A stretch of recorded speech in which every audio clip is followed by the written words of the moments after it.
ইলিয়াস হোসেন একজন মেয়েদের নিয়ে যে সমস্ত কথাবার্তা বলে, আপনি যে কোনো একজন মিনিমাম ইসলাম ধর্মের জান বুঝেন জিজ্ঞেস করেন তো, এইভাবে কথা বলার পর তার ভিতরে কী ধারণা হয়, যা তা বলতেছে যার তার সম্পর্কে। তো এগুলি কি আমার ভাবতে লজ্জা হচ্ছে যে এই লোকটা একসময় সাংবাদিকও ছিল ইলিয়াস। তো এই যে কথা বলে কোনো লাভ আছে নাকি? আসে না কেন দেশে? এত বড় বিপ্লবী তারা চেগুয়ে ভাড়া হয়ে গেছে, আসে না কেন দেশে? আসুক, আমি তাদেরকে ওপেন চ্যালেঞ্জ করি, আমার সঙ্গে বসুক, ইলিয়াস বসুক, পিনাকি বসুক, দুজনে একসঙ্গে বসুক, ওপেন চ্যালেঞ্জ আমার, বসুক আমার সঙ্গে, দেখেন তারা লজিক দিয়ে পারে কিনা। এই পিনাকি তো আমার নামে মানহানি মামলার জন্য উকিল নোটিশ পাঠাইছিল, উকিল নোটিশ। তখন আসলে যেমন নাস্তিক কাফের এই ট্যাগিংগুলো যেমন এখন অনেক বেশি হচ্ছে, সেরকম আমরা দেখি যে অমুক দেশের এজেন্ট তমুক দেশের এজেন্ট, সেই রকম ট্যাগিংও কিন্তু অনেক বেশি হচ্ছে।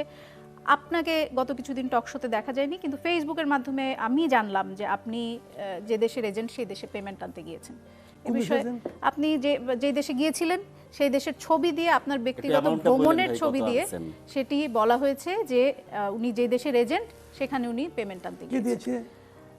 ফেসবুকে একজন ইউটিউবার, আমি নাম না বলি এখানে, নাম বলেন, আমি নাম না বলি, আমার ধারণা আপনি নাম জানেন। আমি নাম জানি কিন্তু আপনি বলেন না, আপনি বলতে লজ্জা পাচ্ছেন কেন? না, আমি লজ্জা পাচ্ছি না। পিনাকি ভট্টাচার্য দিয়েছেন। পিনাকি ভট্টাচার্য কোথায় থাকে? ফ্রান্সে থাকে। ফ্রান্সে কিভাবে গেল? ইন্ডিয়া থেকে গেছে। ইন্ডিয়ায় কিভাবে গেল? এখান থেকে চোরাই পথে গেছে।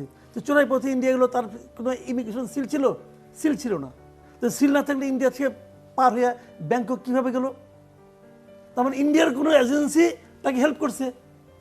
তার মানে ইন্ডিয়ায় তার প্রচুর লোকজন আছে, কে কোথায় যায় না যায় সে সঙ্গে সঙ্গে বুঝতে পারে। আমাকে বুঝতে পারছে। হ্যাঁ, আমি এখন কাহিনী বলি। আমি ইন্ডিয়ায় গিয়েছি, আমার ছেলে সেখানে পড়ে, দার্জিলিং আমার ছেলে পড়ে, তাও আজকে 3-4 বছর আগের থেকে। ঠিক আছে, ছেলের পরীক্ষা শেষ, তাকে আনতে ছেলের মা বাবা গেছে। যাওয়ার পর আমার ওয়াইফ বলছে আমি একটু আজমির দেখতে যাবো। আজমির সে যাবে, আজমির তারপর নিয়ত ছিল গেছে। আপনি তো যে কোনো কারণেই যেতে পারেন। গেছি না, আমি গেছি। এখন আমার কোশ্চেনটা হলো কি, আমি কখন বাথরুমে যাব সেটাও কি ওর কাছে বলে যেতে হবে? ওকে ওকে ও দেশে আসুক না, ও তো এই দেশের সার্বক্ষণিক একটা আওড়া লাগানোর তালে আছে। আজকে সে বিএনপির গাইলায়, কালকে এনসিপির গাইলায়, পরশুদিন ডক্টর ইউনূসকে গাইলায়, আর ওর তো আর অন্য ওর ফ্যামিলি কাহিনী আর না বললাম, ওখানে গাইলার কেউ নাই। এগুলি বলে তবে লাভ নাই। কে কি বললো না বলতে কিছু যায় আসে না আমার। আমি একজন আচ্ছা ঠিক আছে, আমি যাওয়ার কয়েকদিন আগে, আমি যাওয়ার কয়েকদিন আগে খলিল সাহেব গেছে, খলিল সাহেব গেছেন ওই দেশে, এবং খলিল সাহেব নির্ধারিত দিনের একদিন আগে গেছে। কেন একদিন আগে গেল কেন? টাকা আনতে গেছে, টাকা আনতে গেছিল খলিল সাহেব। তো ভাই এইগুলো হলো কি, শুনেন, আপনি যখন রাস্তায় হাঁটবেন তখন অনেক কুকুর আপনার দেখে ঘেউ ঘেউ করবে। আপনাকে প্রত্যেকের কাছে যাই বলবেন ভাই তুমি কেন ঘেউ ঘেউ করতেছো, আপনি বলবেন? বলবেন না আপনি। আমি কিন্তু উত্তেজিত, কিন্তু কাজে কে কি বললো না বললো, আমি ভাই রাস্তার কুকুরকে বদার করি না, সিম্পল আমার কাছে।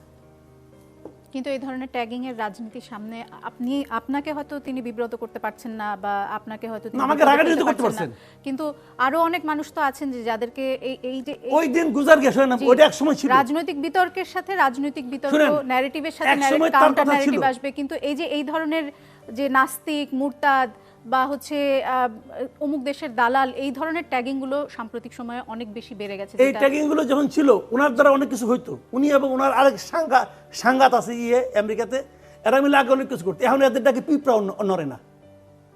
এরা একবার বলছিল না সিবি ভাঙবে, কেউ গেছিল? যায় নাই। আরেকদিন বলছিল না আর্মিতে কু হচ্ছে, সবাই রাস্তায় নামেন, এটা পিপিলি কেউ নামে না। 32 নাম্বার ভাঙতে অনেকে চলে গিয়েছিলেন, আগের বার গেছিল, ওই তো তখন গেছিল, এখন তো যায় না। এখন পাবলিকে বুঝে ফেলেছে ওদের অন্য ধান্দা আছে। এই সময় ধান্দাবাজ দেবে দেশ চলবে না। ওরা আছে দেশে একটা আওড়া লাগাইয়া অন্য কোনো দেশের সুবিধা করার জন্য, ওদের ধান্দা হলো এটা। বিশেষ বিশেষ দলকে, এই যে ইলিয়াস হোসেন একজন মেয়েদের নিয়ে যে সমস্ত কথাবার্তা বলে, আপনি যে কোনো একজন মিনিমাম ইসলাম ধর্মের জান বুঝেন জিজ্ঞেস করেন তো, এইভাবে কথা বলার পর তার ভিতরে কী ধারণা হয়, যা তা বলতেছে যার তার সম্পর্কে।